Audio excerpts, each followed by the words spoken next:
Have you ever stood at a graveside and wondered why them and not you? Why their chapter ended while yours continued, leaving you with questions that echo through empty rooms and silent nights? What if I told you that the one who departed first carried a psychological burden you were never meant to bear, that their early exit was not abandonment but protection, not loss but transference? In my decades of analytical work, I discovered patterns in those who predeceased their loved ones, not as medical coincidence, not as random fate, but as profound psychological necessity. Some individuals absorb the shadow material of their relationships, carrying darkness so others might walk in light. Others complete individuation processes too intense to sustain alongside their beloveds. And the truth is, your survival is not accident. It is the culmination of an unconscious agreement, a psychic contract written in the deepest layers of the collective unconscious. In the aftermath of their departure, your psyche already comprehends what your conscious mind is only beginning to grasp. There is an architecture beneath grief and loss, and it has been waiting for you to recognize its design. When a loved one predeceases you, it is not chaos. It is a chapter inscribed in the great book of the psyche's journey toward wholeness. Throughout my analytical practice, I observed that every significant relationship operates within an unconscious framework, negotiating which partner will carry certain archetypal energies, which will bear specific shadow elements, and which will remain to integrate the lessons of loss. Some individuals exist as psychological lightning rods, drawing the darkness from their relationships, metabolizing trauma, fear, and unconscious material so their partners might continue the journey toward individuation. Others serve as sacrificial figures in the drama of the psyche, completing their roles precisely when their symbolic function reaches fulfillment. The boundary between life and death is far more permeable than our rational minds accept, and the unconscious navigates it with ancient wisdom and precise timing. These early departures are not failures, nor are they punishments. They are intentional movements within the larger drama of psychological transformation. Grief may feel random and devastating, but I have shown through my work a perspective where meaning permeates every loss, timing follows archetypal patterns, and every departure serves the wholeness of the psyche's greater unfolding. Once you begin to perceive through this lens, death transforms from incomprehensible tragedy into a revelation of the hidden order that governs consciousness, mortality, and everything between. Over the decades, I spent countless hours in my practice at Kusnacht, sitting with patients who mourned those who departed before them, exploring the depths of their unconscious where the true meaning of these losses resided. What emerged consistently was my understanding that some individuals are psychologically destined to predecease their loved ones, not through medical misfortune, not through accident, but to fulfill a specific archetypal role or to catalyze profound individuation in those left behind. These early exits are woven into the very fabric of the relationship's unconscious structure, precise and purposeful, and they always serve transformation, integration, or the completion of psychological contracts formed in the deepest regions of the psyche. From my analytical perspective, I never viewed these departures as mere tragedies. Rather, I recognized them as sacred movements in the drama of individuation orchestrated by the self itself. The value of a life is never measured by its duration. The psyche is eternal, aware, and perfectly aligned with the archetypal patterns it was born to embody. If you examine closely, you may recognize these patterns in your own relationships and the lives of those you have mourned. Moments where loss carried a psychological necessity only the unconscious could perceive. And to bring this understanding into the realm of lived experience, let me share 3 cases from my practice. Real, aching, intimate moments that reveal what I meant by psychologically necessary predecease. There was a woman who lost her husband in his middle years far earlier than anyone expected. The grief consumed her. Every morning, a confrontation with absence. Every evening, questions without answers. For months, it felt like a wound that would never close. But then, through our analytical work together, a new understanding crystallized. Some individuals predeceased their partners not as abandonment, not as cruelty, but as shadow bearers who absorbed the darkness of the relationship. This husband had carried unprocessed trauma, ancestral wounds, and collective shadow material that would have destroyed them both had he remained. His departure, though painful, had created space for her individuation, for the integration of her own wholeness without the constant pull of his unmetabolized darkness.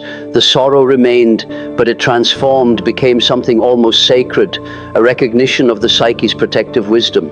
And the same is true for you. Then there was a man whose mother predeceased his father by decades, leaving him with confusion, guilt, and endless questions about why she could not stay. I often observed such departures as fulfillments of archetypal patterns, unconscious agreements between souls who recognize that one must exit to allow the other's transformation. This mother's early death was not tragedy. It was precise psychological intervention designed to force individuation, to break dependencies, and to balance the psychic economy of the family system across generations. When this man understood through our work together that his mother's departure had freed him from a mother complex that would have stunted his development, the crushing weight of his guilt began to dissolve, replaced by quiet reverence for the wisdom of the unconscious. Life's seeming injustice revealed itself as archetypal necessity, and the same is true for you. Finally, there was the colleague who died suddenly, leaving a professional partner devastated and questioning whether their shared work had meaning. For years, this loss felt like failure, like incompletion, like a story cut off mid-sentence. In our sessions, I helped this individual see what I had discovered in my own experience with the death of my close associates. Some individuals predecease their partners because they have completed their symbolic function in the drama of mutual individuation. The moment the psychological transfer was complete, the archetypal energy had moved from one to the other, the purpose was fulfilled. The colleague who died had passed the torch of their shared work, their psychological insights, their unfinished theories into the hands of the one who would carry them forward. Understanding this allowed grief to shift into purpose, devastation into sacred responsibility.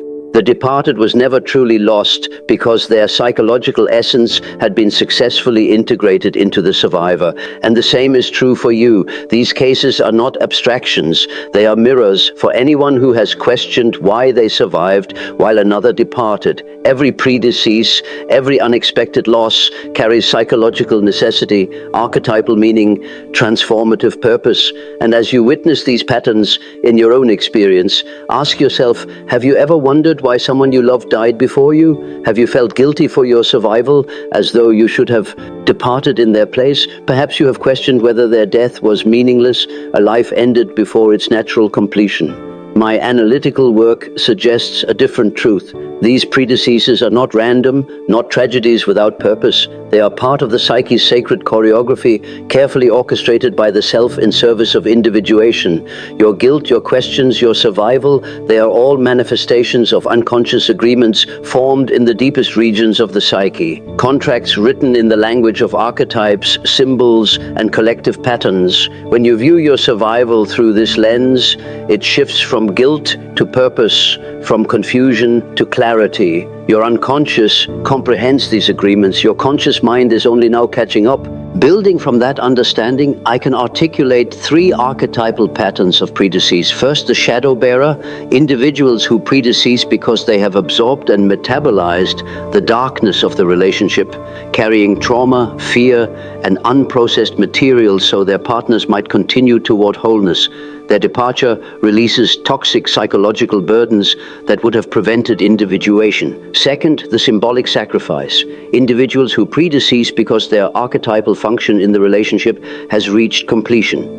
They served as containers for specific energies, catalysts for transformation, and once that symbolic role was fulfilled, their physical presence was no longer necessary. Third, the individuation catalyst.